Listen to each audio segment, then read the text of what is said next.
Le fusil Springfield est sorti, comme son nom l'indique, des usines de Springfield, Illinois, en 1903.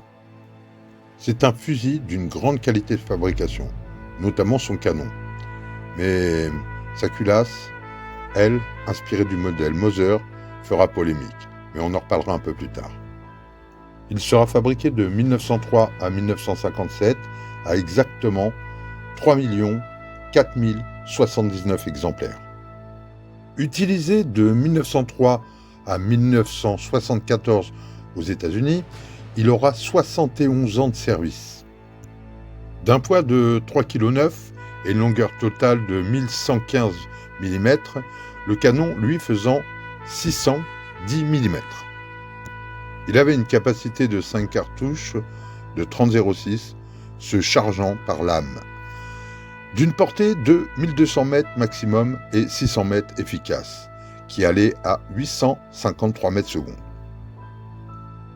Son canon, lui, était forgé dans un acier qui était bien supérieur aux aciers de l'époque, ce qui faisait de lui un excellent fusil d'une grande précision.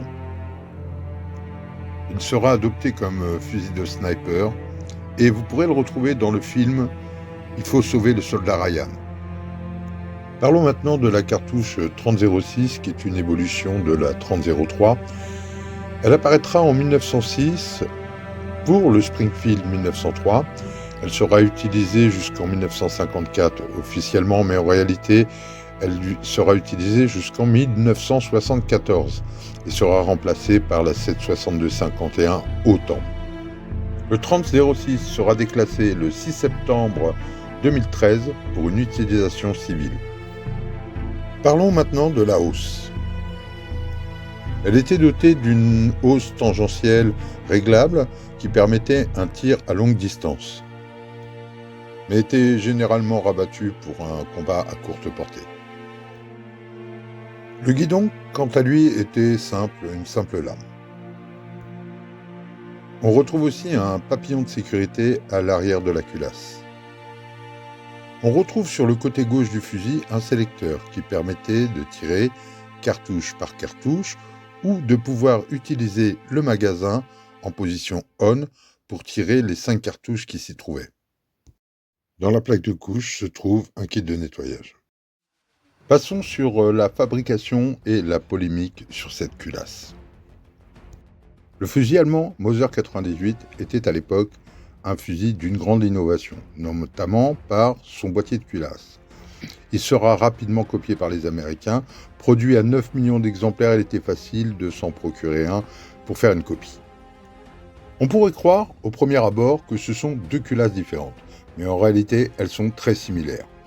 Vous avez déjà les deux tenons avant. Elles possèdent toutes les deux tenons avant, puis un troisième tenon à l'arrière, ainsi qu'un papillon de sécurité. Toutes ces innovations faisaient bien partie du brevet Mauser. Et les Américains seront traînés devant les tribunaux et seront condamnés à verser des indemnités. Celles-ci dureront jusqu'aux années 50 environ. Ce formidable fusil fera la fierté des Américains.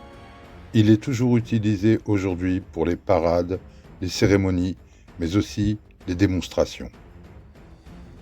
En 1936 sera adopté le fusil Garand, préféré par les soldats pour son système semi-automatique.